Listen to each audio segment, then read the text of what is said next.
In this video, we're going to go ahead and look at collecting and organizing univariate or one variable data and see exactly how useful that can be with presenting data visually, tabularly, in a table, in other ways as well. All right, so let's go ahead and jump right in. All right.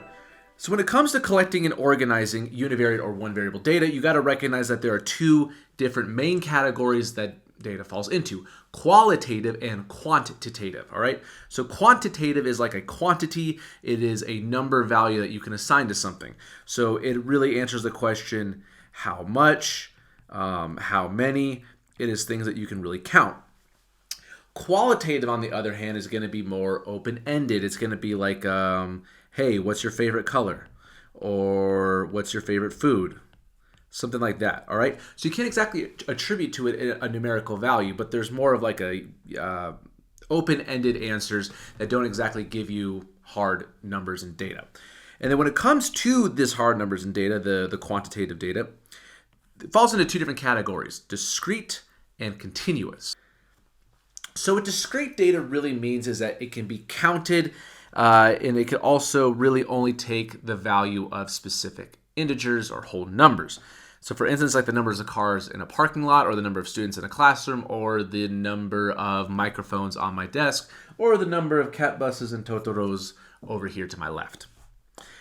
On the other hand, you have continuous data that can be measured, like height, weight, and time. And when you can measure something like that, what it means is you can represent it with a decimal. You can be more and more and more specific, right? So I myself am 181 centimeters tall, but I also could do that as like 181.6, 181.682, and I can keep going and get more and more and more specific with my height. But as far as like number of students in the classroom or the number of calculators on my desk, it's 1 or 2 or 3. There are no decimals unless, I guess, something went horribly wrong. But for this circumstance, we're not taking out those those fringe ideas. So when something's continuous, it's more like height or weight, something that can be measured in more specific decimals. When it's discrete, it's more like whole numbers or integers. It's like the number of Totoros that I have, or the number of coffee mugs that I have. Shout out to Yeti. Okay, so now that we understand the difference between qualitative, quantitative, discrete, and continuous, let's go ahead and take a look at some more examples. All right, so let's determine whether or not these values are discrete or continuous, given that they are quantitative values.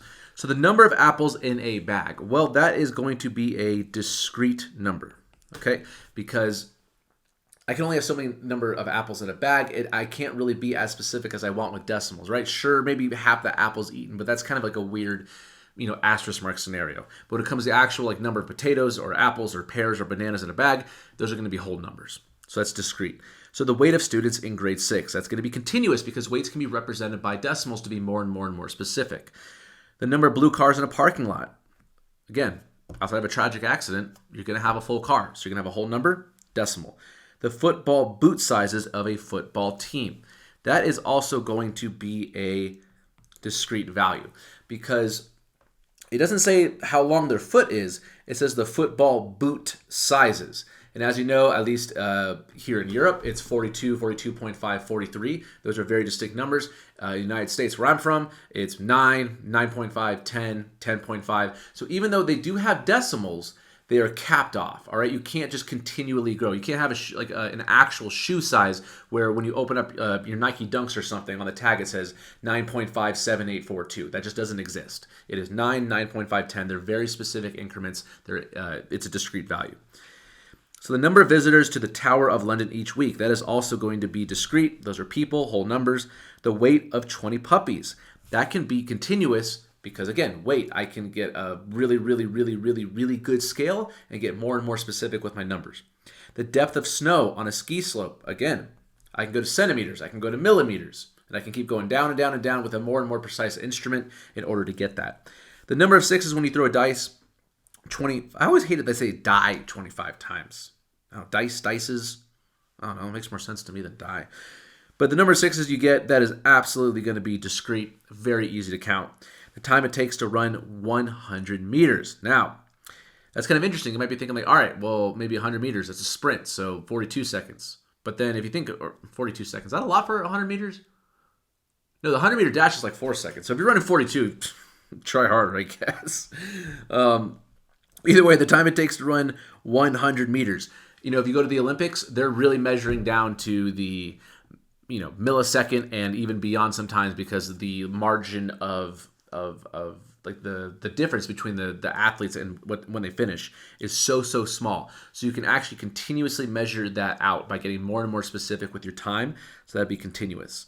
And the same thing with the lengths of 20 worms. You can get anything more and more specific if you have a sophisticated enough tool. So again, lengths and times in terms of seconds, like duration, I should say, and weights, those are usually continuous. And then when it comes to actually counting things, those are going to be discrete. So I hope that shed a little bit of light into the difference between discrete and continuous values, as well as qualitative and quantitative values, and how you can easily decipher which one is what. And in our next video, we're going to be taking a look at how to represent this data mathematically through measures of central tendency. All right, see you in the next video.